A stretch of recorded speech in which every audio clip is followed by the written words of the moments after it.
Alloh taolo aytayaptiki, "Ey, sen o'zingni oqlab o'tirmagan. O'sha kuni kim yaxshi yomonligi bilinadi", deyapti. Bu dunyoda qo'yver deyapti. Seni yomon desa ham indamagin deyapti. Sabr qilgin. Tortishma, urushma. O'sha kunda bilinadi, sabr qilgin. Bilan kim haq, kim nohaq, kim halol yegan, kim harom qilgan, kimni qalbida iymoni bor, kimmikida yo'q.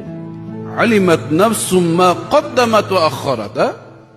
Avvalgi yo'q, keyingi hammasini ko'rsatib qo'yaman. Shoshmagin bandam deyapti.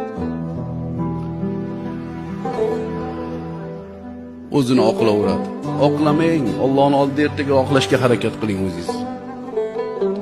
Men yaxshiman, men unaqaman, men yomonman deyish bir yomonmiz. Yomonmiz. Yaxshi emasmiz. Nafs